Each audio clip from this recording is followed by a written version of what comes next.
Look, if you work in an emergency department, you already know the adrenaline spike that comes when triage picks up a severe acute headache. Undifferentiated acute headaches are, quite frankly, incredibly high stakes. You've got a waiting room that's completely overflowing, the clock is ticking, and you're standing at this critical fork in the road. Is this just a common benign primary headache that needs aggressive pain management, or are we looking at a ticking time bomb? A subarachnoid hemorrhage, a mass, an infection, hiding right behind those exact same symptoms. We have to be fast? Absolutely, but we have to be flawlessly accurate. Okay, let's dive into this, because that exact question is the challenge we face on literally every single shift. In this explainer, we are upgrading your clinical gestalt. We're going to break down the latest, most rigorously reviewed clinical pathways to help you confidently rule out those secondary emergencies, all while deploying the newly published 2025 Parenteral Treatment Guidelines to manage your patient's pain effectively. So here is our roadmap for today's explainer. 1. The ED Headache Challenge. 2. Spotting the red flags. 3. Neuroimaging rules. 4. Those huge 2025 acute treatment updates. And finally, 5. Key takeaways for your practice. All right, Section 1. The ED Headache Challenge. Navigating diagnostic uncertainty in acute care.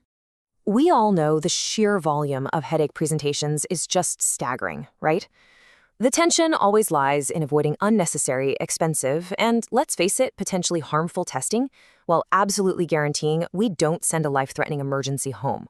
Well, to handle that volume safely, we have an incredible cognitive tool, the Adult Headache Safe Harbor. This is a total game changer for confident decision-making. If your patient is between 18 and 39 years old, gives a reliable history, has an uncomplicated atraumatic headache, and can follow up within 72 hours, they fall right into the safe harbor. And what does that mean for us? It means no neuroimaging is required, and they can be safely discharged. It gives you the evidence-based backing to confidently avoid overtesting. But of course, if they are excluded from this safe harbor, we really have to look deeper. Which brings us to Section 2, Spotting the Red Flags, Using Validated Clinical Decision Rules. For those patients who don't fit nicely into the safe harbor, we need structured risk stratification. We just cannot rely on a gut feeling when lives are on the line. And this brilliantly illustrates exactly what we need, the Snoop 10 mnemonic. It's a fantastic anchor for rapid recall on shift. We're looking for systemic symptoms like fever, a history of neoplasms, any neurologic deficits, a sudden thunderclap onset, older age, specifically over 50, and any pattern changes. Then you hit the 10 Ps, things like positional triggers, papilledema, pregnancy, or post-traumatic onset. If your patient hits on any of these red flags, your index of suspicion for a secondary headache needs to spike immediately. Now, within those red flags, the one we all fear most is, without a doubt, the subarachnoid hemorrhage. For that, we rely heavily on the Ottawa SAH rule. This is specifically for patients presenting with a normal neurologic exam, but a peak headache severity within 1 hour. Look at these criteria: age 40 or older, neck pain, witnessed loss of consciousness, exertion onset, thunderclap headache, or limited neck flexion. The absolutely critical takeaway here is that the presence of just one of these criteria requires emergent neuroimaging, period. This rule has incredibly high sensitivity to rule out an SAH, making it a mandatory checklist for your severe acute headache patients. Let's look at Section 3, Neuroimaging Rules and Guidelines, when to scan and when to stop. Once we've taken the history and stratified the risk, our next step is ordering the right diagnostic tests. But just as importantly, we really need to know when not to scan. We have got to dispel the outdated practice of jumping to a CT scan for every single severe headache. So on one hand, we have a stable primary headache, 0 red flags, totally normal neuro exam. The evidence-based action? No neuroimaging needed. Stop right there. Conversely, we have an acute thunderclap headache. This obviously carries a high pretest probability for an SAH.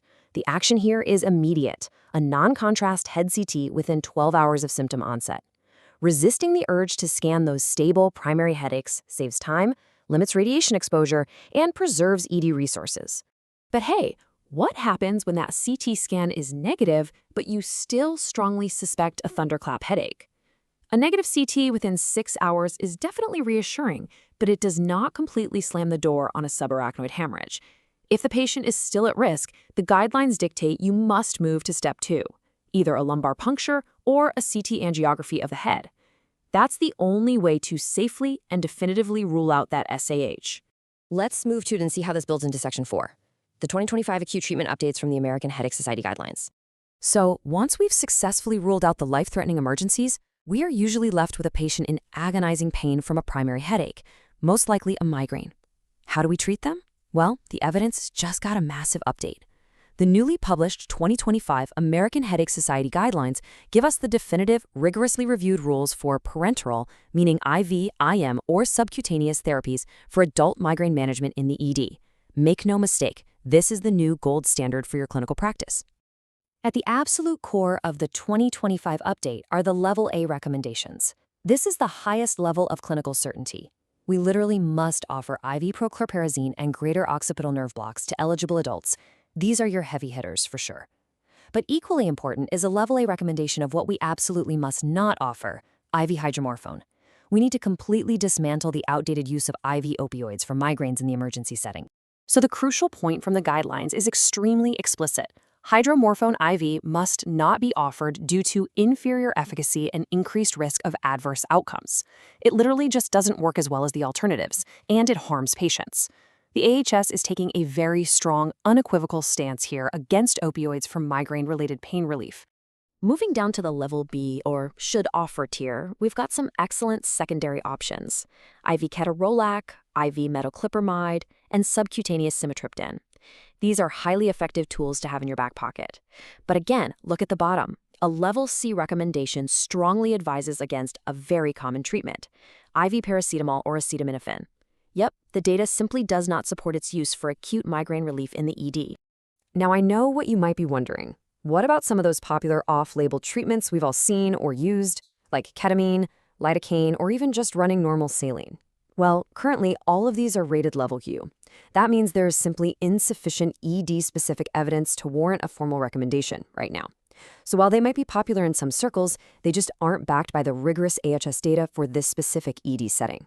Finally, Section 5, Key Takeaways for Practice: Upgrading Your Clinical Gestalt. We've covered a ton of ground in this explainer.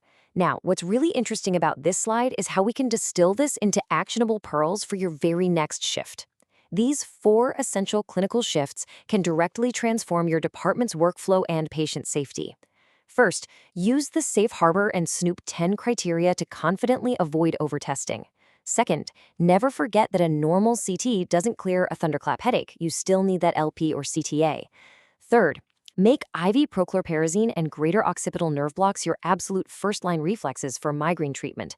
And fourth, entirely remove IV opioids and IV acetaminophen from your acute migraine order sets.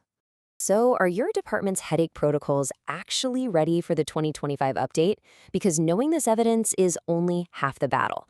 The real work is taking these rigorously reviewed guidelines back to your institutional leadership and ensuring your standard order sets match the highest level of evidence. Stay sharp, stay focused, and let's keep pushing the standard of care forward.